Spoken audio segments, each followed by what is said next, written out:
जय श्री कृष्णा। ओम नमो भगवते वासुदेवाय नमः। आप सुन रहे हैं पौराणिक अमृतवाणी द्वारा प्रसारित महाभारत कथा। कथा को सुनने के लिए हमारे चैनल को लाइक शेयर एंड सब्सक्राइब करें। चलिए आगे की कथा प्रारंभ करते हैं। व्याधों से दुर्योधन का पता पाकर युधिष्ठिर का सेना सहित सरोवर पर जाना और कृपाचार्य आदि का दूर हट जाना। धृतराष्ट्र ने पूछा, संजय, पांडवों ने रणभूमि में जब हमारी सारी सेना का संहार कर डाला, उस समय बचे हुए महारथी कृतवर्मा, कृपाचार्य तथा अश्वत्थामा ने क्या किया और मूर्ख दुर्योधन ने कौन सा काम किया? संजय ने कहा, महाराज, जब राजरानियां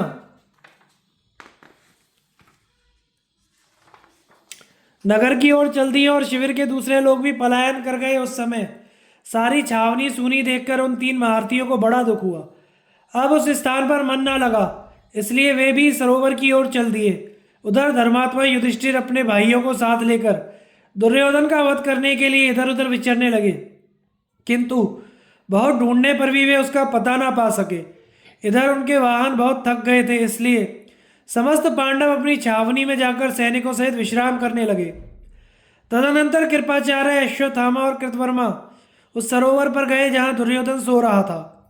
वहां पहुंचकर वे उससे बोले, राजन, उठो और हम लोगों को साथ लेकर युधिष्ठिर के साथ युद्ध करो। या तो विजयी होकर पृथ्वी का राज्य भोगो या रण में प्राण देकर स्वर्ग प्राप्त करो।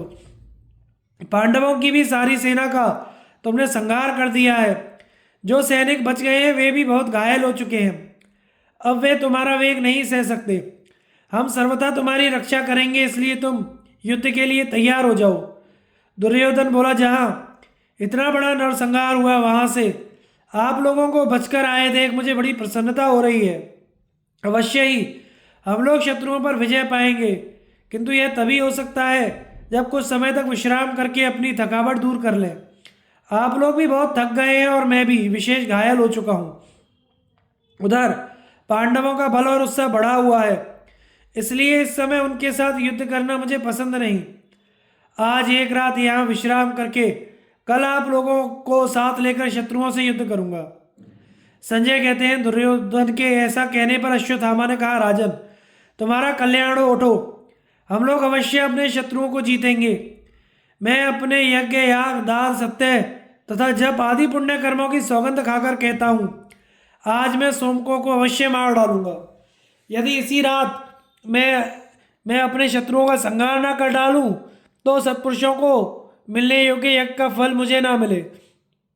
इस प्रकार जब वे बातें कर रहे थे, उसी समय मांस के बोझ से थके हुए कुछ व्याध पानी पीने के लिए अकस्मात वहां आ पहुंचे। उनकी भीमसेन के प्रति बड़ी भक्ति थी। वहां खड़े होकर व्याधों ने उन लोगों का एकांत वार्तालाप सुन लिया। उन्हें दुर्योधन की बात भी सुनाई दी। सब देख सुनकर उन्होंने जान लिया कि राजा दुर्योधन जल में छिपा है। उसका युद्ध करने का मन नहीं है, तो भी ये महारथी उसे उकसा रहे हैं। अब वे आपस में सलाह करने लगे हैं तो साफ जाहिर हो गया कि दुर्योधन पोखरे के पानी में आ बैठा है। अतः भीमसेन से चलकर कहना चाहिए कि दुर्योधन पानी में सो रहा है। इससे उन्हें बड़ी खुशी होगी और हमें बहुत सा धन मिल जाएगा। इस सूखे मांस को ढोकर व्यर्थ कलेश उठाने से क्या फायदा? यह निश्चय करके वे बड़े प्रसन्न हुए। उन्हें धन का लोभ जो था, मांस का बोझ सिर पर उठाया और छावनी की ओर चल दिए। उधर पांडवों ने भी दुर्योधन का पता लगाने के लिए चारों ओर जासूस रवाना किए थे, किंतु सबने लौटकर यही बताया कि वह कहीं भाग गया, उसका कुछ पता नहीं चलता। जासूसों की बात सुनकर राजा को बड़ी चिंता हुई। उसका पता ना लगने से समस्त पांडव उदास होकर बैठे थे। इतने में ही व्याध वहां आ पहुंचे। उन्होंने भीमसेन के पास जाकर जो कुछ वहां देखा सुना सब कह सुनाया। तब भीमसेन ने उन्हें बहुत सा धन देकर विदा किया और धर्मराज से जाकर कहा, महाराज, जिसके लिए आप चिंता में पड़े हैं, उस दुर्योधन का पता व्याधों द्वारा लग गया। वह माया से पानी बांधकर पोखरे में सो रहा है। यह प्रिय समाचार सुनकर भाइयों सहित युधिष्ठिर बहुत प्रसन्न हुए और भगवान श्री कृष्ण को आगे करके तुरंत सरोवर की ओर चल दिए। उनके साथ सोमक क्षत्रिय भी थे। जाते समय उनके रथों की घरघराहट बड़ी दूर तक सुनाई देती थी। उस समय अर्जुन, भीम, नकुल, सहदेव, धृष्टद्युम्न, शिखंडी, उत्तमौजा, युधामन्यु, सात्यकी, द्रौपदी के पुत्र तथा शेष पांचाल योद्धा हाथी सवार, घुड़सवार और सैकड़ों पैदलों के साथ युधिष्ठिर के पीछे पीछे गए। तदनंतर महाराज युधिष्ठिर सबके साथ उस अत्यंत भयंकर द्वैपायन नामक सरोवर के पास जहाँ दुर्योधन छिपा था जा पहुंचे। युधिष्ठिर की सेना ने जब प्रस्थान किया था उसी समय उसका महान कोलाहल सुनकर कृतवर्मा, कृपाचार्य और अश्वत्थामा ने दुर्योधन से कहा, राजन, विजयोल्लास से सुशोभित पांडव अत्यंत आनंद में इधर ही आ रहे हैं। यदि आप आज्ञा दें तो हम लोग कुछ देर के लिए हट जाएं। उनकी बात सुनकर दुर्योधन ने कहा, अच्छा, आप लोग जाइए। उनसे ऐसा कहकर वह सरोवर के भीतर चला गया और माया से जल को बांध दिया। कृपाचार्य आदि महारथी राजा की आज्ञा लेकर शोकमग्न हो वहां से दूर चले गए। रास्ते में उन्हें एक बरगद का वृक्ष दिखाई पड़ा। वे थके तो थे ही, उसके नीचे बैठ गए और राजा दुर्योधन के विषय में विचार करने लगे। अब युद्ध किस तरह होगा, राजा दुर्योधन की क्या दशा होगी, पांडवों को दुर्योधन का पता कैसे लगेगा। यही सोचते सोचते उन्होंने घोड़ों को रस्से खोल दिया और सबके सब वृक्ष के नीचे आराम करने लगे। युधिष्ठिर और दुर्योधन का संवाद। युधिष्ठिर के कहने से दुर्योधन का किसी एक पांडव से गदा युद्ध के लिए तैयार होना। संजय कहते हैं, महाराज, उस सरोवर पर पहुंचकर युधिष्ठिर ने भगवान श्री कृष्ण से कहा, माधव, देखिए तो सही, दुर्योधन ने जल के भीतर कैसी माया का प्रयोग किया है। यह पानी को रोककर यहाँ सो रहा है। यह माया में बड़ा निपुण है, किंतु यदि साक्षात इंद्र भी इसकी सहायता करने आवे तो भी आज संसार इसे मरा हुआ ही देखेगा। श्री कृष्ण ने कहा, भारत, इस मायावी की माया को आप माया से ही नष्ट कर डालिए। आप भी जल में माया का प्रयोग करके इसका वध कीजिए। राजन, उद्योग ही सबसे अधिक बलवान है और कुछ नहीं, उद्योग और उपायों से ही बड़े बड़े दैत्य, दानव, राक्षस तथा राजा मारे गए हैं। इसलिए आप भी उद्योग कीजिए। भगवान के ऐसा कहने पर युधिष्ठिर ने हंसते हंसते पानी में छिपे हुए आपके पुत्र से कहा, दुर्योधन, तुमने जल के भीतर किस लिए यह अनुष्ठान आरंभ किया है। समस्त क्षत्रियों तथा अपने कुल का संहार कराकर अब अपनी जान बचाने के लिए पोखरे में जा घुसे हो। तुम्हारा वह पहले का दर्प और अभिमान कहाँ चला गया जो डर के मारे यहाँ आकर छिपे हो। सभा में सब लोग तुम्हें शूर कहा करते थे, किंतु जब तुम पानी में घुसे हो तो मैं तुम्हारा वह शौर्य व्यर्थ ही समझता हूँ जो कौरव वंश में जन्म लेने के कारण सदा अपनी प्रशंसा किया करता था। वही युद्ध से डरकर पानी में कैसे छिपा बैठा है। अभी युद्ध का अंत तो हुआ नहीं, फिर तुम्हें जीवित रहने की इच्छा कैसे हो गई। इस लड़ाई में पुत्र, भाई, संबंधी, मित्र, मामा तथा बांधवजनों को मरवाकर अब तुम पोखरे में क्यों सो रहे हो। कहाँ गया तुम्हारा पौरुष, कहाँ गया तुम्हारा अभिमान, कहाँ गई तुम्हारी वज्र की सी गर्जना। तुम तो अस्त्र विद्या के बड़े ज्ञाता थे, कहाँ गया वह सारा ज्ञान। अब तालाब में कैसे नींद आ रही है। भारत, उठो और क्षत्रिय धर्म के अनुसार हमारे साथ युद्ध करो। हम लोगों को परास्त करके पृथ्वी का राज्य करो, अथवा हमारे हाथों से मरकर सदा के लिए रणभूमि में सो जाओ। धर्मराज के ऐसा कहने पर आपके पुत्र ने पानी में से ही जवाब दिया, महाराज, किसी भी प्राणी को भय होना आश्चर्य की बात नहीं, किंतु मैं प्राणों के भय से यहाँ नहीं आया हूँ। मेरे पास ना रथ है ना भाता, पार्श्व रक्षक और सारथी भी मारे जा चुके हैं। सेना नष्ट हो गई है और मैं अकेला रह गया। इस दशा में मुझे कुछ देर तक विश्राम करने की इच्छा हुई। राजन, मैं प्राणों की रक्षा के लिए या और किसी भय से बचने के लिए अथवा मन में विषाद होने के कारण पानी में नहीं घुसा हूँ, सिर्फ थक जाने के कारण ऐसा किया है। तुम भी कुछ देर सुस्ता लो, तुम्हारे अनुयायी भी विश्राम कर लें, फिर मैं उठकर तुम सब लोगों के साथ लोहा लूंगा। युधिष्ठिर ने कहा, दुर्योधन, हम सब लोग सुस्ता चुके और बहुत देर से तुम्हें खोज रहे हैं, इसलिए तुम भी उठकर युद्ध करो। संग्राम में समस्त पांडवों को मारकर समृद्धिशाली राज्य का उपभोग करो, अथवा हमारे हाथ से मरकर वीरों को मिलने योग्य पुण्य लोकों में जाओ। दुर्योधन बोला, राजन, जिनके लिए मैं राज्य चाहता था वे मेरे सभी भाई मारे जा चुके। पृथ्वी के समस्त पुरुष रत्नों और क्षत्रिय पुंगवों का विनाश हो गया है। अब यह भूमि विधवा स्त्री के समान श्रीहीन हो चुकी है, अतः इसके उपभोग के लिए मेरे मन में तनिक भी उत्साह नहीं है। हाँ, आज भी पांडवों तथा पांचालों का उत्साह भंग करके तुम्हें जीतने की आशा रखता हूँ। किंतु जब द्रोण और कर्ण शांत हो गए, पितामह भीष्म मार डाले गए, तो अब मेरी दृष्टि में इस युद्ध की कोई आवश्यकता नहीं रही। आज से यह सारी पृथ्वी तुम्हारी ही रहे, मैं इसे नहीं चाहता। मेरे पक्ष के सभी वीर नष्ट हो गए, अतः अब राज्य में मेरी रुचि नहीं रही। मैं तो मृगशाला धारण करके आज से वन में ही जाकर रहूंगा।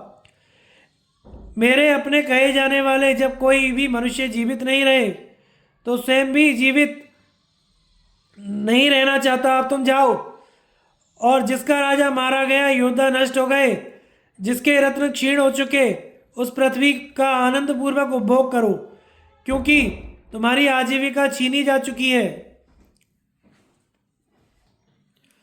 युधिष्ठिर ने कहा, तात, तुम जल में बैठे बैठे प्रलाप ना करो।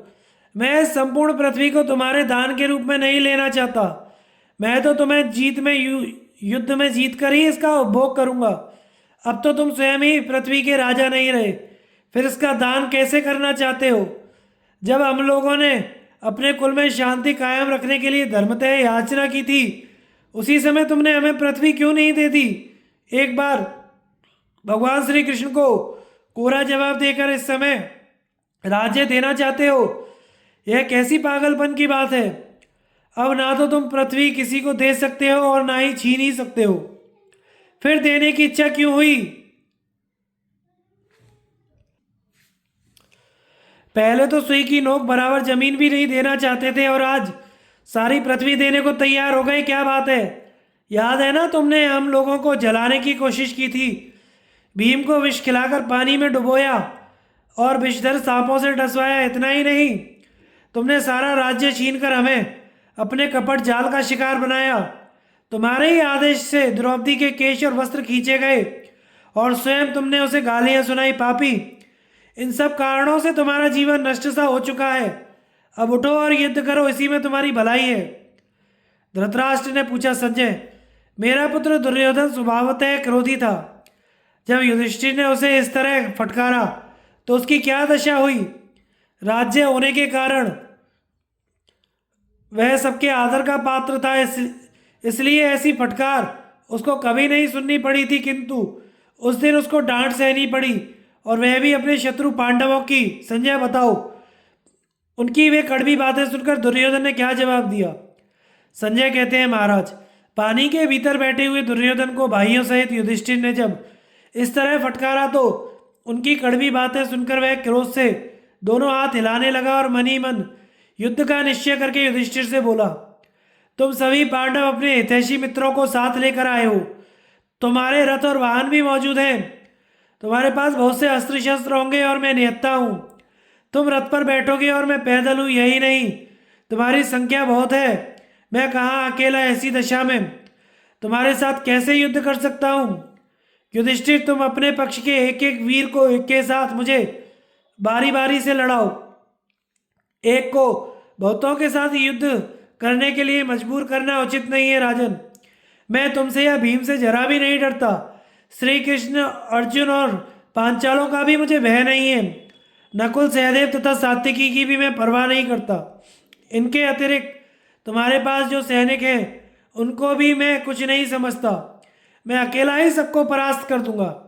आज भाइयों सहित तुम्हारा वध करके मैं बालीक, द्रोण, भीष्म, कर्ण, जयद्रथ, भगदत्त, शल्य, भूरिश्रवा, शकुनी के तथा अपने पुत्रों, मित्रों, हितैषियों एवं बंधु बांधवों के ऋण से उऋण हो जाऊंगा। यह कहकर दुर्योधन चुप हो गया। तब युधिष्ठिर ने कहा, दुर्योधन, यह जानकर खुशी हुई कि तुम अभी युद्ध का ही विचार रखते हो। यदि तुम्हारी इच्छा हम में से एक एक करके लड़ने की है तो ऐसा ही करो। कोई भी एक हथियार जो तुम्हें पसंद हो लेकर मैदान में उतरो और एक के साथ ही लड़ो। बाकी लोग दर्शक बनकर खड़े रहेंगे। इसके सिवा तुम्हारी एक कामना और पूर्ण करता हूं, हम में से किसी एक को भी मार डालोगे तो सारा राज्य तुम्हारा हो जाएगा। यदि खुद मारे गए तो स्वर्ग तुम्हें मिलेगा ही। दुर्योधन ने कहा, यदि एक से ही लड़ना है तो मैं युद्ध के लिए ललकारता हूँ। किसी भी शूरवीर को मेरा सामना करने के लिए दे दो। तुम्हारे कथनानुसार मैं आयुधों में से एकमात्र गदा को ही पसंद करता हूँ। तुम में से भी कोई एक वीर जो मुझे जीतने की शक्ति रखता हो, गदा लेकर पैदल ही आ जाए और मेरे साथ युद्ध करे। युधिष्ठिर, इस गदा से मैं तुमको, तुम्हारे भाइयों को, पांचालों और संजयों को तथा तुम्हारे अन्य सैनिकों को भी परास्त कर सकता हूँ। डर तो मुझे इंद्र से भी नहीं लगता, फिर तुमसे क्या भय करूं? युधिष्ठिर बोले, गांधारी नंदन, उठो तो सही। एक एक के साथ ही गदा युद्ध करके अपने पुरुषत्व का परिचय दो। आओ, मेरे साथ ही लड़ो। यदि इंद्र भी तुम्हारी सहायता करें तो भी आज तुम जीवित नहीं रह सकते। महाराज, युधिष्ठिर के इस कथन को दुर्योधन नहीं सह सका। वह कंधे पर लोहे की गदा रखकर बंधे हुए जल को चीरता हुआ बाहर निकल आया। उस समय सब प्राणियों ने उसे दंडधारी यमराज के समान ही समझा। उसे पानी से बाहर आया देखकर पांडव तथा पांचाल बहुत प्रसन्न हुए और एक दूसरे के हाथ पर ताली पीटने लगे। दुर्योधन ने इसे अपना उपहास समझा और क्रोध से उसकी त्योरियां चढ़ गईं। भौं में 3 जगह बल पड़ गए और वह मानो सबको भस्म कर डालेगा। इस प्रकार श्री कृष्ण सहित पांडवों की ओर देखता हुआ बोला, पांडवों, इस उपहास का फल तुम्हें भोगना पड़ेगा। मेरे हाथ से मारे जाकर इन पांचालों के साथ शीघ्र ही यमलोक में पहुंचोगे। यों कहकर जब वह हाथ में गदा लिए खड़ा हुआ, उस समय पांडव उसे कोप में भरे हुए यमराज के समान मानने लगे। उसने मेघ के समान गरजकर अपनी गदा दिखाते हुए संपूर्ण पांडवों को युद्ध के लिए ललकारा और कहने लगा, युधिष्ठिर, तुम लोग एक एक करके मुझसे युद्ध करने के लिए आते जाओ, क्योंकि एक वीर को एक साथ बहुतों के साथ लड़ाना न्याय की बात नहीं है। अगर सब लोग मेरे साथ लड़ना ही चाहते हो तो भी मैं तैयार हूं, परंतु यह काम उचित है या अनुचित, यह तो तुम्हें मालूम ही होगा। युधिष्ठिर बोले, दुर्योधन, जिस समय बहुत से महारथियों ने मिलकर अकेले अभिमन्यु को मार डाला था, उस समय तुम्हें यह न्याय अन्याय की बात क्यों नहीं सूझी?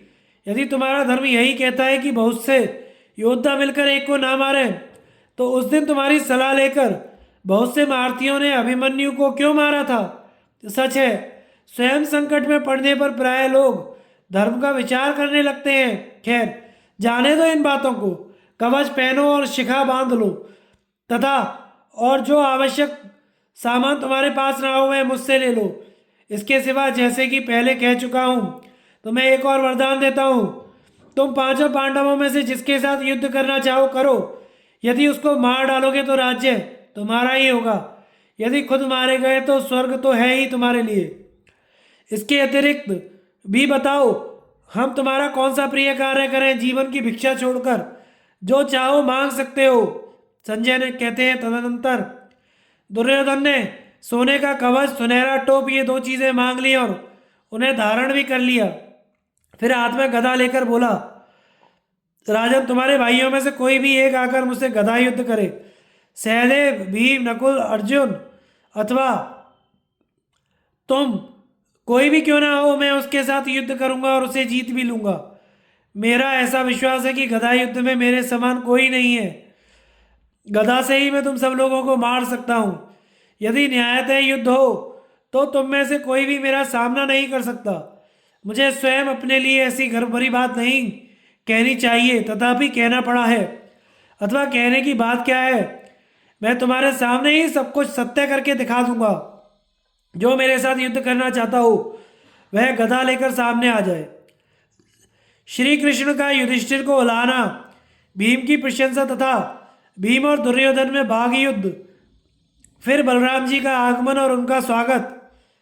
संजय कहते हैं, महाराज, यो कहकर जब बारंबार दुर्योधन गर्जना करने लगा, उस समय भगवान श्री कृष्ण कुपित होकर युधिष्ठिर से बोले, राजन, यह आपने कैसी दुस्साहसपूर्ण बात कह डाली कि तुम हम में से एक को ही मारकर कौरवों के राजा हो जाओ। अगर दुर्योधन, अर्जुन, नकुल, सहदेव या आपको ही युद्ध के लिए चुन ले तब क्या होगा? मैं आप लोगों में इतनी शक्ति नहीं देखता कि गदा युद्ध में दुर्योधन का मुकाबला कर सके। इसने भीमसेन का वध करने के लिए उनकी लोहे की मूर्ति के साथ 13 वर्षों तक गदा युद्ध का अभ्यास किया है। दुर्योधन का सामना करने वाला इस समय भीमसेन के सिवा दूसरा कोई नहीं है। आपने फिर पहले के समान जुआ खेलना शुरू कर दिया। आपका यह जुआ शकुनी के जुए से कहीं अधिक भयंकर है। माना कि भीमसेन बलवान और समर्थ हैं, परंतु राजा दुर्योधन ने अभ्यास अधिक किया है। एक और बलवान हो और दूसरी ओर युद्ध का अभ्यासी, तो उनमें अभ्यास करने वाला ही बड़ा माना जाता है। अतः महाराज, आपने अपने शत्रु को समान मार्ग पर ला दिया है, अपने को विपत्ति में फंसाया और हम लोगों की कठिनाई बढ़ा दी। भला कौन ऐसा होगा जो सब शत्रुओं को जीत लेने के बाद जब एक ही बाकी रह जाए, वह भी संकट में पड़ा हो और अपने हाथ में आया हुआ राज्य दांव पर लगाकर हार जाए, एक के साथ युद्ध करने की शर्त लगाकर लड़ना पसंद करे। यदि हम न्याय से युद्ध करें तो भीमसेन की विजय में भी संदेह है, क्योंकि दुर्योधन का अभ्यास इनसे अधिक है। तो भी आपने यह कह दिया कि हम में से एक को भी मार डालने पर तुम राजा हो जाओगे। यह सुनकर भीमसेन ने कहा, मधुसूदन, आप चिंता ना करें, आज युद्ध में मैं अवश्य दुर्योधन को मार डालूंगा, इसमें तनिक भी संदेह नहीं। मुझे तो निश्चय ही धर्मराज की विजय दिखाई देती है। मेरी गदा दुर्योधन की गदा से 1.5 गुना भारी है। मैं इस गदा से दुर्योधन के साथ भिड़ने का हौसला रखता हूँ। आप सब लोग तमाशा देखिए। दुर्योधन की तो बिसाती क्या, मैं देवताओं सहित तीनों लोगों के साथ युद्ध कर सकता हूँ। संजय कहते हैं, भीमसेन ने जब ऐसी बातें कही तो भगवान बड़े प्रसन्न हुए और उनकी प्रशंसा करते हुए बोले, महाबाहो, इसमें तनिक भी संदेह नहीं कि राजा युधिष्ठिर तुम्हारे ही भरोसे अपने शत्रुओं को मारकर उज्जवल राजलक्ष्मी प्राप्त कर चुके हैं। धृतराष्ट्र के सब पुत्र तुम्हारे ही हाथ से मारे गए हैं। कितने ही राजे, राजकुमार और हाथी तुम्हारे द्वारा मौत के घाट उतारे जा चुके हैं। कलिंग, मगध, प्राच्य, गांधार और कुरुदेश के राजाओं का भी तुमने संहार किया है। इसी प्रकार आज दुर्योधन को भी मारकर तुम समुद्र सहित यह सारी पृथ्वी धर्मराज के हवाले कर दो। तुमसे भिड़ने पर यह पापी दुर्योधन अवश्य मारा जाएगा। देखो, तुम इसकी दोनों जांघें तोड़कर अपनी प्रतिज्ञा का पालन करना। तदनंतर सात्यकी ने पांडुनंदन भीम की प्रशंसा की। पांडवों तथा पांचालों ने भी उनके प्रति सम्मान का भाव प्रदर्शित किया। इसके बाद भीम ने युधिष्ठिर से कहा, भैया, मैं रण में दुर्योधन के साथ लड़ना चाहता हूँ। यह पापी मुझे कदापि परास्त नहीं कर सकता। मेरे हृदय में इसके प्रति बहुत दिनों से क्रोध जमा हो रहा है। उसे आज इसके ऊपर छोड़ूंगा और गदा से इसका विनाश करके आपके हृदय का कांटा निकाल दूंगा। अब आप प्रसन्न होइए। अब राजा धृतराष्ट्र अपने पुत्र को मेरे हाथ से मारा गया सुनकर शकुनी की सलाह से किए हुए अपने अशुभ कर्मों को याद करेंगे। यों कहकर भीम ने गदा उठाई और इंद्र ने जैसे वृत्रासुर को बुलाया था वैसे ही दुर्योधन को युद्ध के लिए ललकारा। दुर्योधन उनकी ललकार ना सह सका, वह तुरंत ही भीम का सामना करने के लिए उपस्थित हो गया।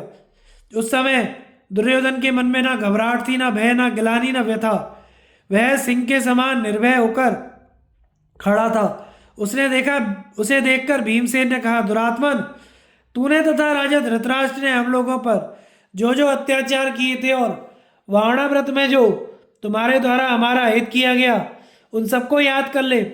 भरी सभा में तूने रजस्वला द्रौपदी को कलेश पहुंचाया, शकुनी की सलाह लेकर राजा युधिष्ठिर को कपटपूर्वक जुए में हराया तथा निरपराध पांडवों पर जितने जितने अत्याचार तूने किए, उन सबका महान फल आज अपनी आंखों से देख ले। तेरे ही कारण हम लोगों के पितामह भीष्म आज शरशय्या पर पड़े हुए हैं। द्रोणाचार्य, कर्ण, शल्य तथा वैर का आदि सृष्टा शकुनी, ये सब मारे गए हैं। तेरे भाई पुत्र योद्धा तथा कितने ही वीर क्षत्रिय मौत के घाट उतर चुके। अब इस वंश का नाश करने वाला सिर्फ तू ही एक बाकी रह गया है।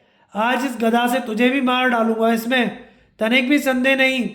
आज तेरा घमंड चूर्ण कर दूंगा और राज्य के लिए बढ़ी हुई लालसा मिटा दूंगा। दुर्योधन बोला, ब्रकोदर, बहुत बातें बनाने से क्या होगा, मेरे साथ लड़ तो सही। आज युद्ध का तेरा सारा हौसला पूरा कर दूंगा। पापी, देखता नहीं मैं हिमालय के शिखर के समान भारी गदा लेकर युद्ध के लिए खड़ा हुआ हूँ। मेरे हाथ में गदा होने पर कौन शत्रु मुझे जीतने का साहस कर सकता है। न्यायतः युद्ध हो तो इंद्र भी मुझे परास्त नहीं कर सकते। कुंती नंदन, व्यर्थ गर्जना ना कर, तुझ में जितना बल हो उसे आज युद्ध में दिखा। संजय कहते हैं, महाराज, भीमसेन और दुर्योधन में महाभयंकर संग्राम छिड़ने ही वाला था कि अपने दोनों शिष्यों के युद्ध का समाचार पाकर बलराम जी वहां आ पहुंचे। उन्हें देखकर श्री कृष्ण पांडवों को बड़ी प्रसन्नता हुई और उन्होंने निकट जाकर उनका चरण स्पर्श किया और विधिवत उनकी पूजा की। इसके बाद बलराम जी श्री कृष्ण पांडवों तथा दुर्योधन को देखकर कहने लगे, माधव, मुझे यात्रा पर निकले आज 42 दिन हो गए। पुष्य नक्षत्र में चला था और श्रवण नक्षत्र में वापस आया हूँ। इस समय मैं अपने दोनों शिष्यों का गदा युद्ध देखना चाहता हूँ, इसलिए इधर आया हूँ।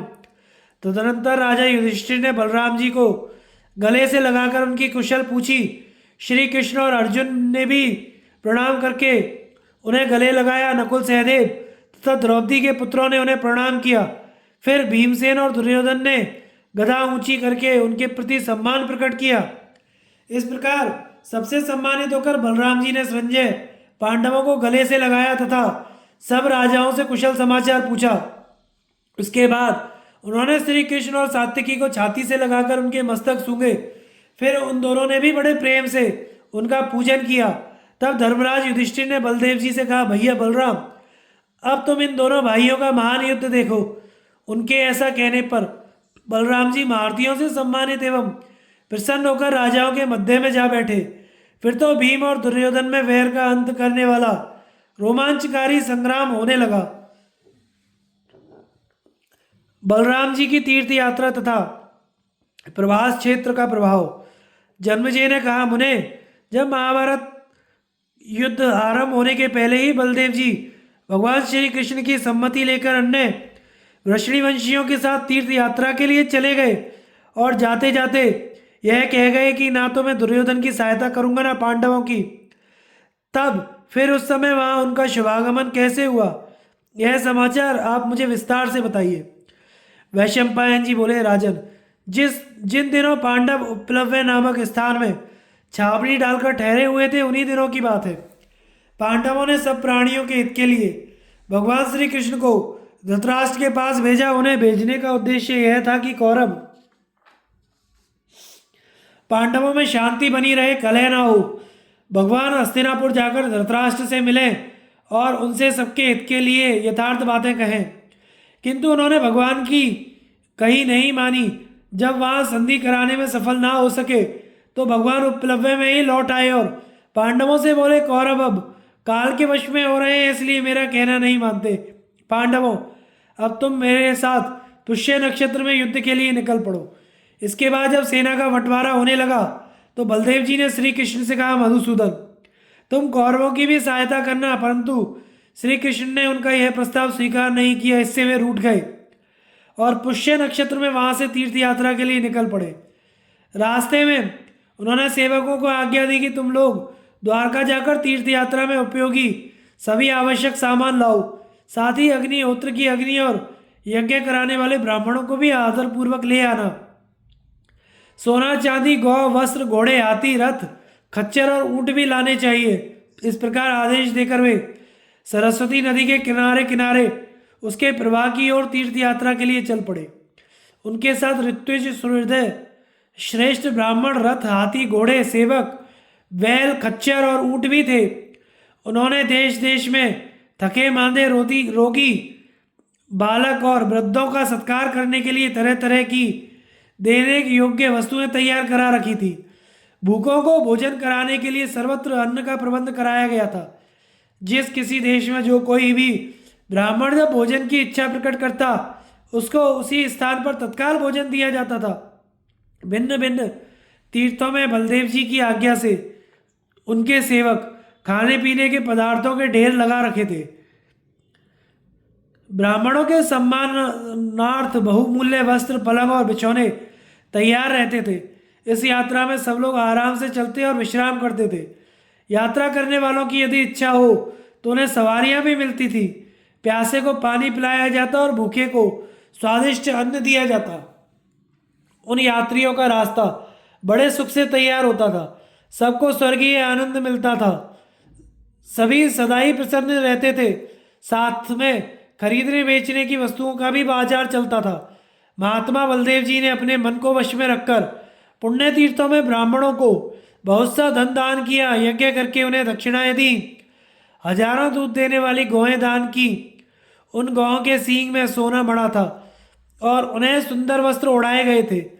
भिन्न भिन्न देशों के घोड़े दान किए गए थे, तरह तरह की सवारियां, सेवक रत्न, मोती, मणि, मूंगा, सोना, चांदी तथा लोहे और तांबे के बर्तन भी ब्राह्मणों को दिए गए थे। इस प्रकार सरस्वती के तटवर्ती तीर्थों में बहुत सा दान करके बलराम जी क्रमशः कुरुक्षेत्र आ पहुंचे। जन्मेजय ने कहा, ब्राह्मण, अब आप मुझे सरस्वती के तटवर्ती तीर्थों के गुण, प्रभाव और उत्पत्ति की कथा सुनाइए। उन तीर्थों में जाने का फल क्या है और यात्रा की सिद्धि कैसे होती है, तथा जिस क्रम से बलराम जी ने यात्रा की थी वह क्रम भी बताइए। मुझे यह सब सुनने का बड़ा कौतूहल हो रहा है। वैशंपायन जी बोले, राजन, सरस्वती तट के तीर्थों का विस्तार, उनका प्रभाव तथा उनकी उत्पत्ति की पवित्र कथा मैं सुना रहा हूँ, सुनो। यादव नंदन बलदेव जी ब्राह्मणों तथा ऋत्विजों के साथ सबसे पहले प्रवास क्षेत्र में गए, जहाँ राजयक्षमा से कष्ट पाते हुए चंद्रमा को शाप से छुटकारा मिला तथा अपना खोया हुआ तेज भी प्राप्त हुआ, जिससे वे सारे जगत को प्रकाशित करते हैं। चंद्रमा को प्रभासित करने के कारण ही वह प्रधान तीर्थ पृथ्वी पर प्रभास नाम से विख्यात हुआ। जन्मेजय ने पूछा, मुनिवर, भगवान सोम को यक्षमा कैसे हो गया और उन्होंने उस तीर्थ में किस तरह का स्नान किया तथा उसमें डुबकी लगाने से वे रोगमुक्त होकर पुष्ट किस प्रकार हुए, ये सारी बातें आप मुझे विस्तार से बताइए। वैशंपायन जी कहते हैं, राजन, दक्ष प्रजापति की संतानों में अधिकांश कन्याएं हुई थी। उनमें से 27 कन्याओं का ब्याह उन्होंने चंद्रमा के साथ कर दिया। उन सबकी नक्षत्र संज्ञा थी। चंद्रमा के साथ जो नक्षत्रों का योग होता है उसकी गणना के लिए वे 27 रूपों में प्रकट हुई थी। वे सबकी सब अनुपम सुंदरी थी, किंतु उनमें भी रोहिणी का सौंदर्य सबसे बढ़कर था, इसलिए चंद्रमा का अनुराग रोहिणी में ही अधिक हुआ। वही उनकी हृदय बल्लभा हुई। वे सदा ही उसके संपर्क में रहने लगे। जन्मेजय, पूर्व काल में चंद्रमा रोहिणी नक्षत्र के संसर्ग में अधिक काल तक रहा करते थे, इसलिए नक्षत्र नाम वाली दूसरी स्त्रियां को बड़ी ईर्ष्या हुई। वे कुपित होकर अपने पिता प्रजापति के पास चली गई और बोली, प्रजानाथ, सोम सदा ही रोहिणी के पास रहते हैं, हम लोगों पर उनका स्नेह नहीं है, अतः हम लोग अब आपके पास ही रहेंगी, नियमित आहार करके तपस्या में लग जाएंगी।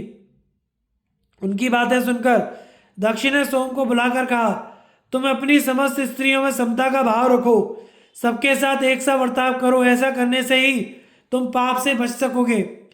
तदंतर दक्ष ने अपनी कन्याओं से कहा, तुम सब लोग चंद्रमा के पास जाओ, अब वे मेरी आज्ञा के अनुसार तुम सबके साथ समान भाव रखेंगे। पिता के विदा करने पर वे पुनः पति के घर में चली गईं, किंतु सोम के बर्ताव में कोई अंतर नहीं पड़ा। उनका रोहिणी के प्रति अधिकाधिक प्रेम बढ़ता गया और वे सदा उसी के पास रहने लगे। तब शेष कन्याएं पुनः एक साथ होकर पिता के पास गईं और कहने लगी, पिताजी, सोम ने आपकी आज्ञा नहीं मानी, अब तो हम आपकी ही सेवा में रहेंगी। यह सुनकर दक्ष ने फिर से सोम को बुलवाया और कहा, तुम सब स्त्रियों के साथ समान बर्ताव करो, नहीं तो मैं शाप दे दूंगा। परंतु चंद्रमा ने उनकी बात का अनादर करके रोहिणी के साथ ही निवास किया। जब दक्ष को पुनः इसका समाचार मिला तो उन्होंने क्रोध में भरकर सोम के लिए यक्षमा की सृष्टि की। यक्षमा चंद्रमा के शरीर में घुस गया। क्षय रोग से पीड़ित होने के कारण चंद्रमा प्रतिदिन क्षीण होने लगे।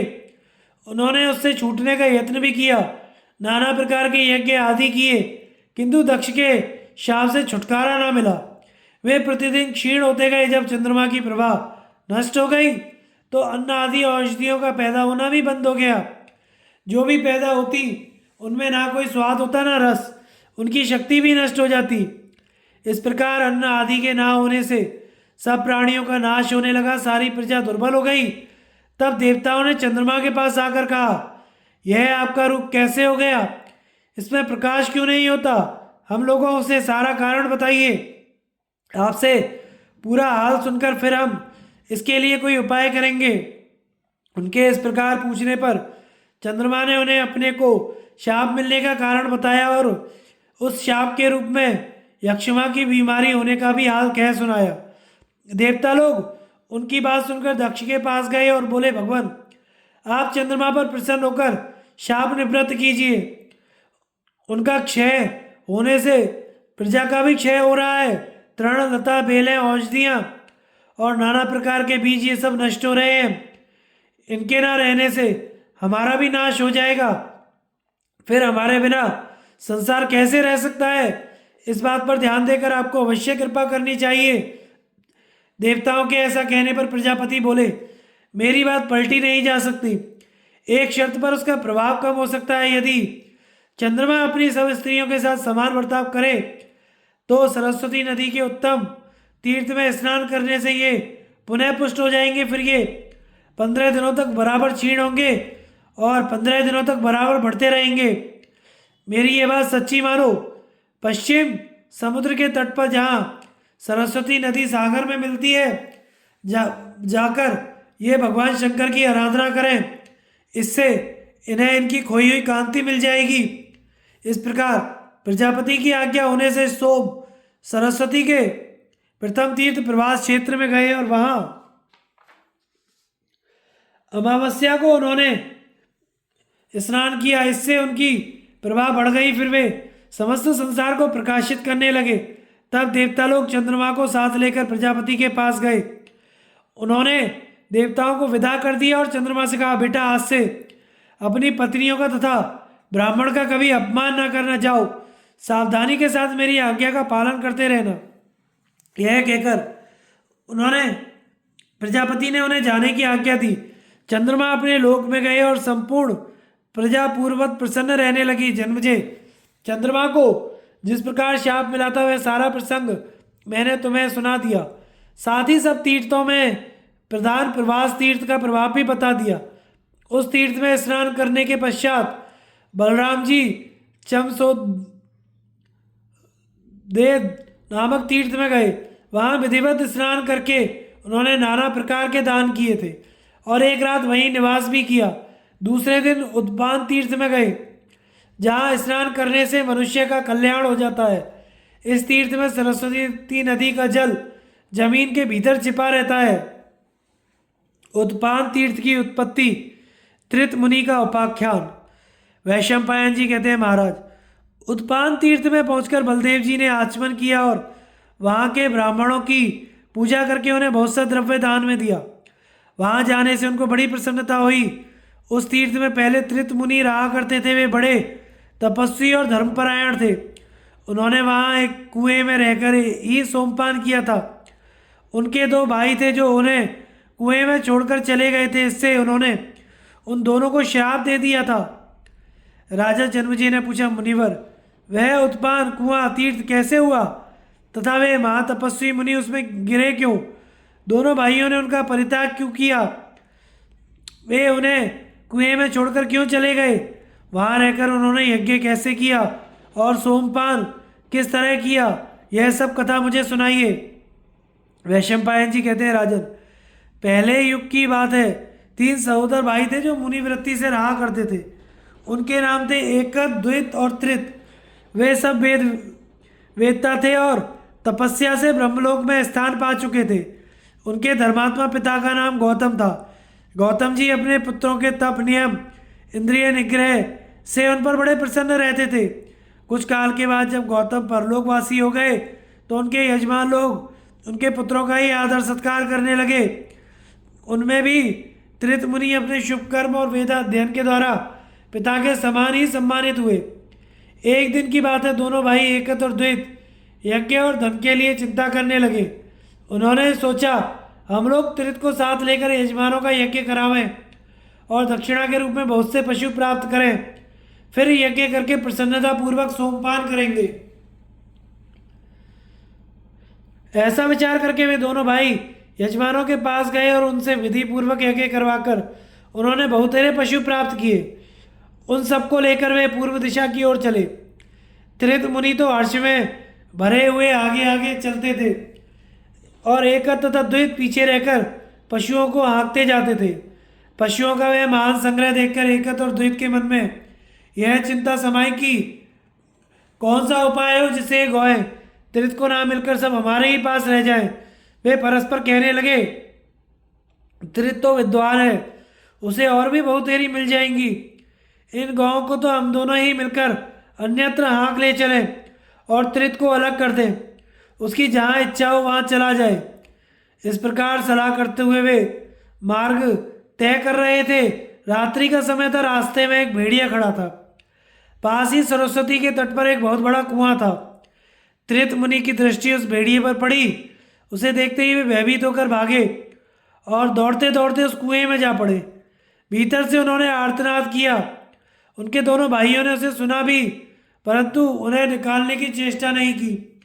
भेड़िए का भय तो था ही, लोभ ने भी उन्हें अपने चंगुल में फंसा रखा था। इसलिए त्रित को कुएं में ही छोड़कर वे चलते बने। उस कुएं में पानी का नाम नहीं था, सिर्फ बालू भरा हुआ था। सब ओर घास और लताएं बढ़ गई थी, जिनसे उसका ऊपरी भाग ढका रहता था। अपने को कुएं में गिरा देखकर त्रित को मृत्यु का भय हुआ। उनकी सोमपान की इच्छा वे निवृत्त नहीं हुई थी। बुद्धिमान तो वे थे ही, सोचने लगे इसमें रहकर मैं सोमपान कैसे कर सकता हूँ। इतने में कुएं के भीतर फैली हुई एक लता पर उनकी दृष्टि पड़ी। फिर उन्होंने बालू भरे कूप में जल की भावना करके संकल्प द्वारा अग्नि की स्थापना की। फिर अपने में होत्रत्व की और उस लता में सोम की भावना करके मनी मन ऋग यजु और साम का चिंतन किया। इसके बाद कंकड़ों में शिला की भावना करते हुए उस पर पीसकर लता से सोमरस निकाला। फिर पानी में घी का संकल्प करके उन्होंने देवताओं के भाग नियत किए और सोमरस तैयार करके वेद मंत्रों का तुमुल नाद किया। महात्मा त्रित की वह वेद ध्वनि स्वर्ग तक गूंज उठी। देव पुरोहित बृहस्पति जी को भी वह सुनाई पड़ी। उसे सुनकर उन्होंने सब देवताओं से कहा, त्रित मुनि का यज्ञ हो रहा है, वहां हम लोगों को चलना चाहिए। वे बड़े तपस्वी हैं, यदि नहीं चलेंगे तो वे क्रोध में आकर दूसरे देवताओं की सृष्टि कर डालेंगे। बृहस्पति जी की बात सुनकर सब देवता एक साथ हो जहां त्रित मुनि का यज्ञ हो रहा था वहीं गए।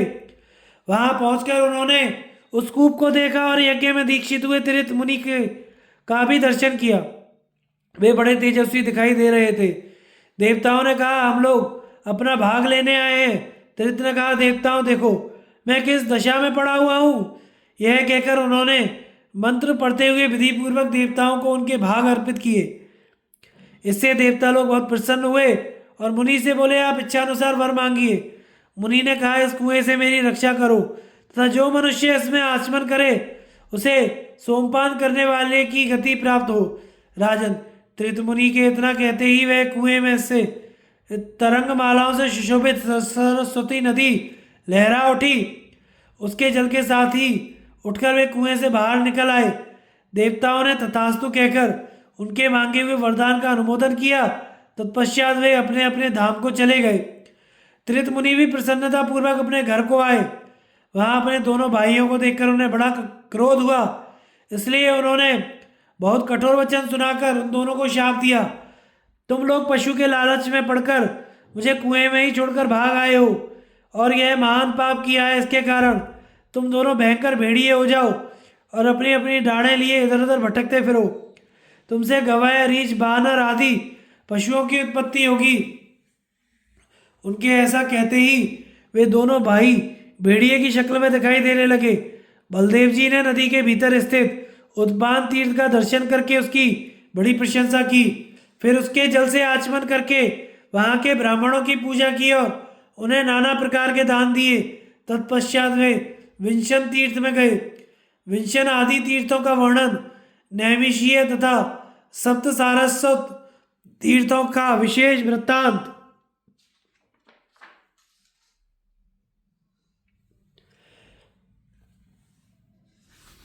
संजय कहते हैं, महाराज वहां सरस्वती नदी जमीन के भीतर अदृश्य रूप से बहती है, इसलिए ऋषिगण उसे विंशन तीर्थ कहते हैं।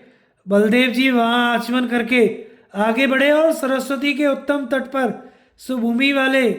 सुभूमिक नाम वाले तीर्थ में जा पहुंचे। वहां उन्हें बहुत से गंधर्व और अप्सराएं दिखाई पड़ी। उस पवित्र स्थान में स्नान तथा दान करके वे गंधर्व तीर्थ में गए, जहाँ तपस्या में लगे हुए विश्वावसु आदि प्रधान प्रधान गंधर्व गाना बजाना और नृत्य कर रहे थे।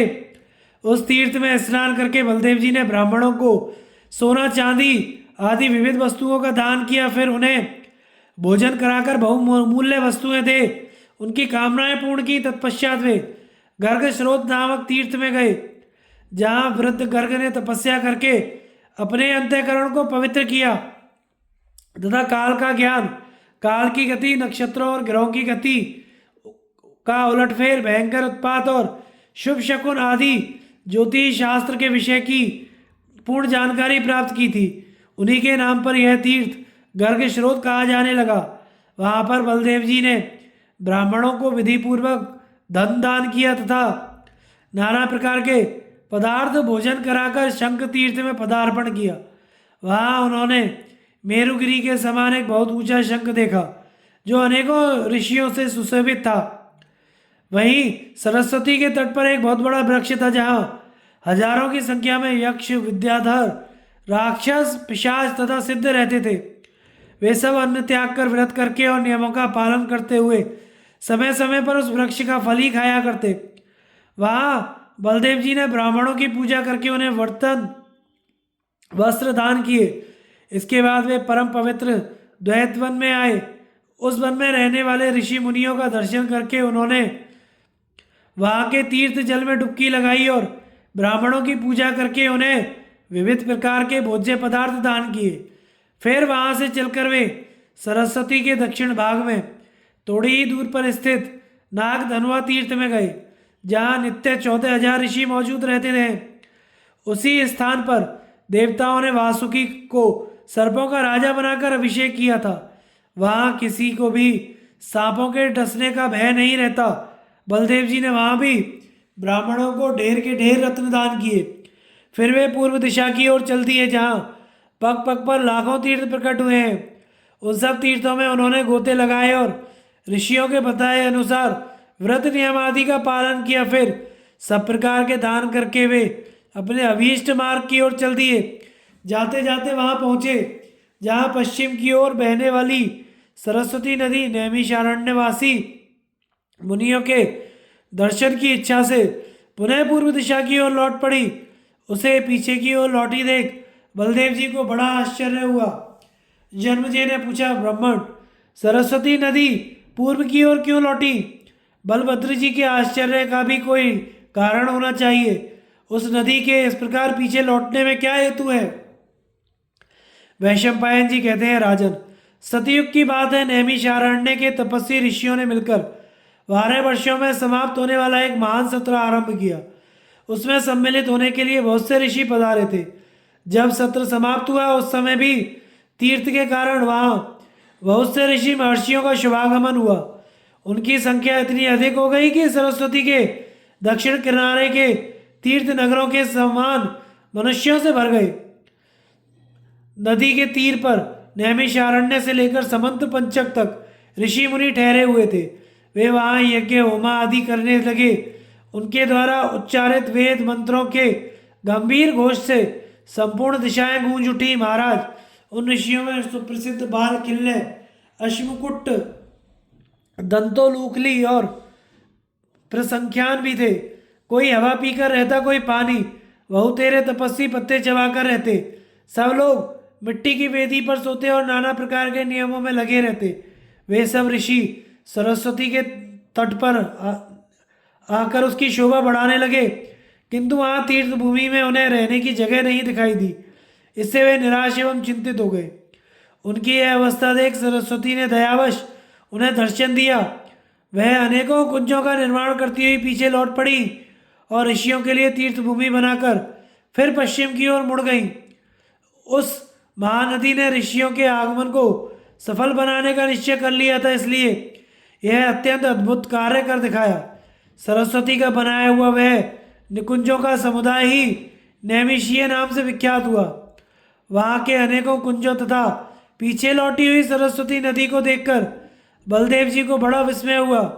वहाँ भी उन्होंने विधिवत आचमन एवं स्नान किया और ब्राह्मणों को भांति भांति के भोज्य पदार्थ तथा बर्तन दान करके वे सप्त सारस्वत नामक तीर्थ में चले गए, जहाँ वायु, जल, फल अथवा पत्ता खाकर रहने वाले बहुत से महात्मा थे। उनके स्वाध्याय का गंभीर घोष सब ओर गूंज रहा था। वहाँ अहिंसक एवं धर्मपरायण मनुष्य निवास करते थे। जन्मेजय ने पूछा, मुनिवर, सप्त सारस्वत तीर्थ कैसे प्रकट हुआ? मैं इसका वृत्तांत विधि पूर्वक सुनना चाहता हूँ। वैशंपायन जी कहते हैं, राजन, सरस्वती नाम से प्रसिद्ध 7 नदियां हैं, सारे जगत में फैली हुई हैं।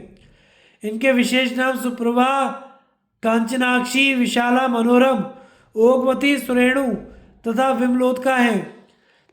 शक्तिशाली महात्माओं ने भिन्न भिन्न देशों में एक एक सरस्वती का आह्वान किया है। एक समय की बात है, पुष्कर तीर्थ में ब्रह्मा जी का एक महान यज्ञ हो रहा था। यज्ञशाला में सिद्ध ब्राह्मण विराजमान थे। पुण्य घोष हो रहा था। सब और वेद मंत्रों की ध्वनि फैल रही थी। समस्त देवता यज्ञ कार्य में लगे हुए थे। स्वयं ब्रह्मा जी ने यज्ञ की दीक्षा ली थी।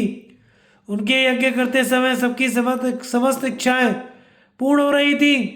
धर्म और अर्थ में कुशल मनुष्य मन में जिस वस्तु का चिंतन करते थे वही उन्हें प्राप्त हो जाती थी। उस समय ऋषियों ने पितामह से कहा, यह यज्ञ अधिक गुणों से संपन्न नहीं दिखाई देता, क्योंकि यह अभी तक यहाँ सरिताओं में श्रेष्ठ सरस्वती का ही प्रादुर्भाव नहीं हुआ है। यह सुनकर ब्रह्मा जी ने सरस्वती का स्मरण किया। उनके आह्वान करते ही सुप्रभा नाम वाली सरस्वती पुष्कर तीर्थ में प्रकट हो गई। पितामह के सम्मानार्थ वहाँ सरस्वती नदी को प्रकट देख मुनियों ने उस यज्ञ की बड़ी प्रशंसा की। इसी तरह नैमिषारण्य में भी वेद के स्वाध्याय में लगे रहने वाले मुनियों ने सरस्वती का आह्वान किया। उनके चिंतन करते ही वहाँ कांचनाक्षी नाम वाली सरस्वती नदी प्रकट हो गई। ऐसे ही जब राजा के यज्ञ कर रहे थे उस समय उनके यहाँ भी सरस्वती का आह्वान किया गया। वहाँ विशाला नाम वाली सरस्वती का आविर्भाव हुआ। उसकी गति बड़ी तेज है। यह हिमालय घाटी से निकली हुई थी। एक समय की बात है, उत्तर कौशल में उद्दालक मुनि यज्ञ कर रहे थे। उन्होंने भी सरस्वती का स्मरण किया। ऋषि के कारण उस नदी का उस देश में वह नदी उस देश में प्रकट हो गई जिसका मुनियों ने पूजन किया। वहाँ मनोरमा के नाम से विख्यात हुई, क्योंकि ऋषियों ने पहले उसका अपने मन में ही स्मरण किया था। सुरेणु नाम वाली सरस्वती नदी का प्रादुर्भाव ऋषभद्वीप में हुआ। जिस समय राजा कुरुक्षेत्र में यज्ञ कर रहे थे उस समय वहाँ सरस्वती प्रकट हुई। गंगा द्वार में यज्ञ करते समय दक्ष प्रजापति ने जब सरस्वती का स्मरण किया तो वहाँ भी सुरेणु ही प्रकट हुई।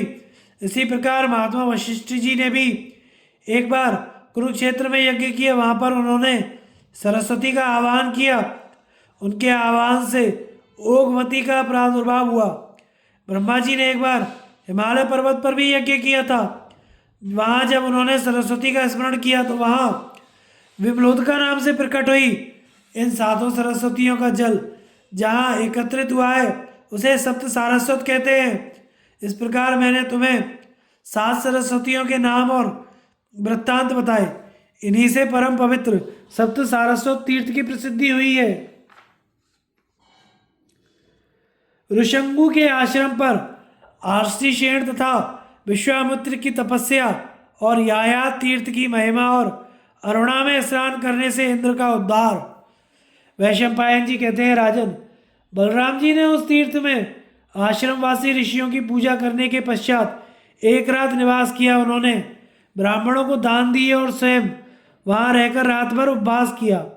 दूसरे दिन प्रातःकाल उठकर तीर्थ के जल में स्नान किया और सब ऋषि मुनियों की आज्ञा लेकर वे औशनस तीर्थ में जा पहुँचे। उसे कपाल मोचन तीर्थ भी कहा जाता है। पूर्व काल में भगवान राम ने यहाँ पर एक राक्षस को मारकर उसका सिर दूर फेंका था। वह सिर कपाल महोदर मुनि की जांघ में जा लगा। वहीं पर उस मुनि ने मुक्ति पाई थी तथा वहीं पर शुक्राचार्य जी ने तप किया था, जिससे उनके हृदय में संपूर्ण नीति विद्या स्फुरित हुई थी। बलराम जी ने उस तीर्थ में पहुंचकर ब्राह्मणों को विधिपूर्वक धन का दान दिया। तत्पश्चात वे ऋषंगु के आश्रम में गए, जहां आष्टीशेन ने घोर तपस्या की थी। ऋषंगु मुनि ने यहीं पर अपनी देह का त्याग किया था। उनकी कथा इस प्रकार है। ऋषंगु एक बूढ़े ब्राह्मण थे। वे सदा तपस्या में ही लगे रहते थे। एक दिन बहुत सोच विचार कर उन्होंने अपना देह त्यागने का निश्चय किया। उस समय उन्होंने अपने सब पुत्रों को बुलाकर कहा, मुझे प्रथुतक तीर्थ में ले चलो। उनके पुत्र भी बड़े तपस्वी थे। वे अपने पिता को अत्यंत वृद्ध जानकर सरस्वती नदी के प्रथुतक तीर्थ में ले गए।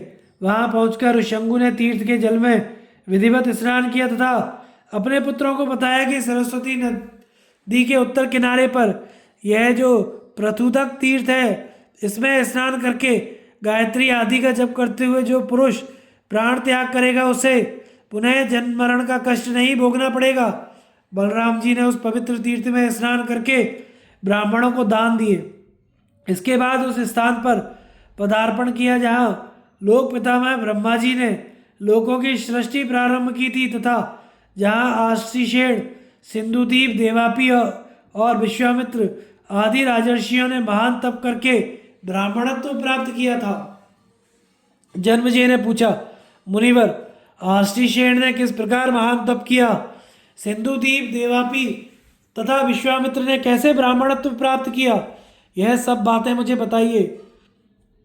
वैशंपायन जी कहते हैं, राजन, सतयुग की बात है। एक आष्टीशेण नाम वाले ब्राह्मण थे जो गुरु के घर में रहकर सदा वेदों के अध्ययन में लगे रहते थे।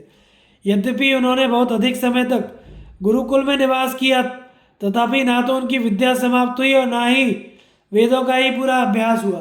इससे वे मन ही मन बड़े दुखी हुए और कठोर तपस्या में लग गए।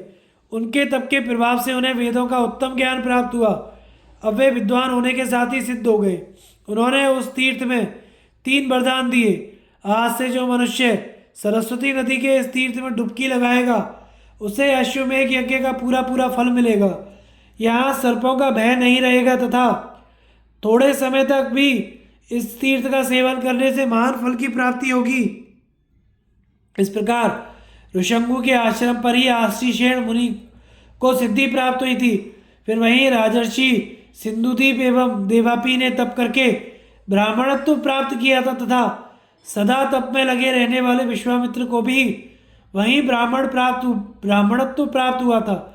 इसकी कथा यूँ है कि पृथ्वी पर एक गाधी नाम से विख्यात महान राजा राज्य करते थे। विश्वामित्र उन्हीं के पुत्र थे।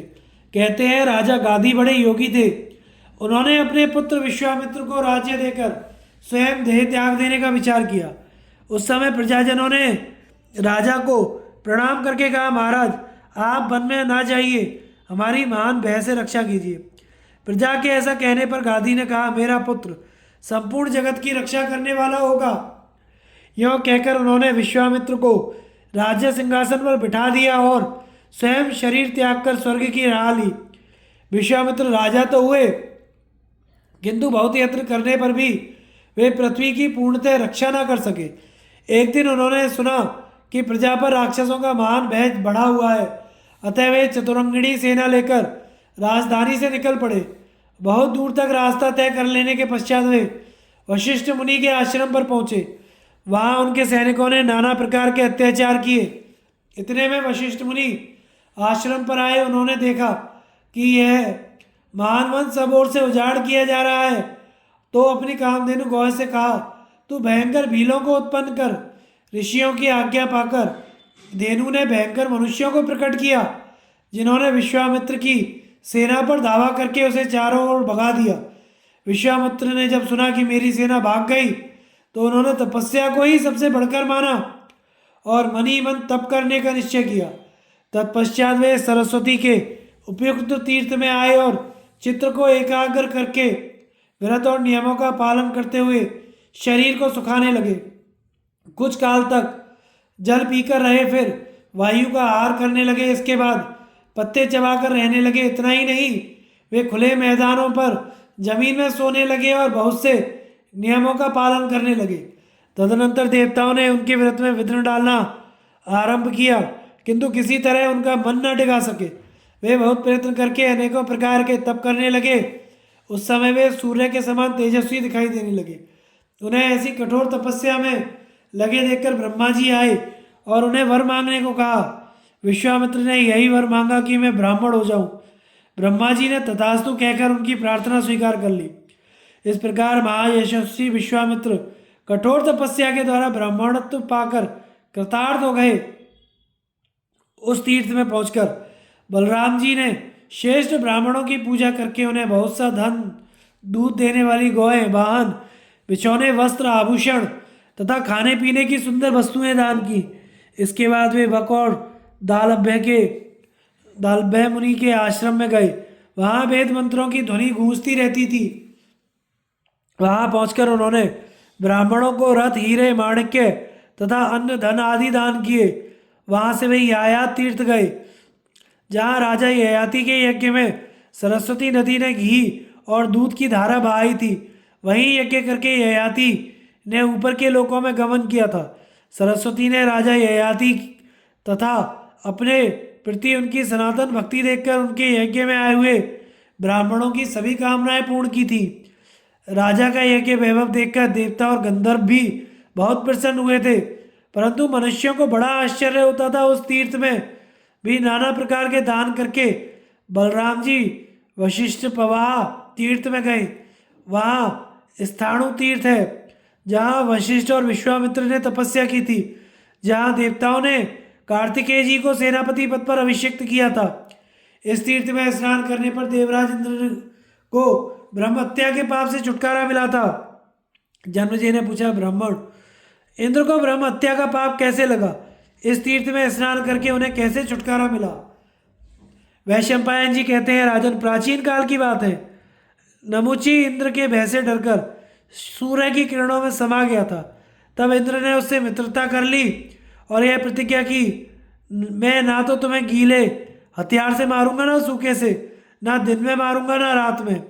यह बात मैं सत्य की सौगंध खाकर कहता हूं। इस प्रकार प्रतिज्ञा कर लेने पर एक दिन जब चारों ओर कुहासा छा रहा था, इंद्र ने पानी के फेन से नमूची का सिर काट दिया। वह कटा हुआ मस्तक इंद्र के पीछे पीछे गया और बोला, मित्र की हत्या करने वाले पापी, कहाँ जाता है? इस प्रकार जब उस मस्तक ने उसे बारंबार टोका तो इंद्र घबरा उठे। उन्होंने ब्रह्मा जी के पास जाकर यह समाचार सुनाया। सुनकर ब्रह्मा जी ने कहा, इंद्र, तुम अरुणा नदी के तट पर जाओ। पूर्व काल में सरस्वती ने गुप्त रूप से जाकर अरुणा को अपने जल से पूर्ण किया था, अतः वह अरुणा तथा सरस्वती का पवित्र संगम है। वहां जाकर यज्ञ और दान करो, उसमें गोता लगाने से इस भयंकर पाप से मुक्त हो जाओगे। ब्रह्मा जी के ऐसा कहने पर इंद्र सरस्वती नदी के तटवर्ती निकुंज में गए और वहां यज्ञ करके उन्होंने अरुणा में डुबकी लगाई। ऐसा करने से वे ब्रह्म हत्या के पाप से मुक्त हो गए और अत्यंत प्रसन्न होकर स्वर्ग में चले गए।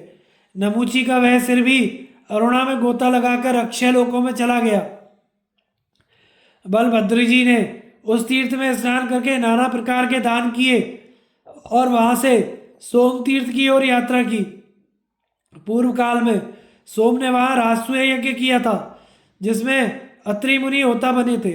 उसी यज्ञ की समाप्ति हो जाने पर दानव, दैत्य तथा राक्षसों का देवताओं के साथ भयंकर युद्ध हुआ, जिसे तारक संग्राम कहते हैं। उसमें स्वामी कार्तिकेय ने तारकासुर को मारा था। उसी तीर्थ में कार्तिकेय जी देवसेना के सेनापति बनाए गए थे तथा सदा के लिए उन्होंने वहां अपना निवास बना लिया था। वहीं वरुण का भी जल के राज्य पर अभिषेक हुआ था। बलदेव जी ने उस तीर्थ में स्नान करके स्वामी कार्तिकेय जी का पूजन किया और ब्राह्मणों को स्वर्ण वस्त्र तथा आभूषण दान किए। फिर एक रात वहां निवास करके उन्हें बड़ी प्रसन्नता हुई। आगे की कथा का प्रसारण हम अगले भाग में करेंगे। हमारे चैनल को लाइक, शेयर और सब्सक्राइब करें। धन्यवाद।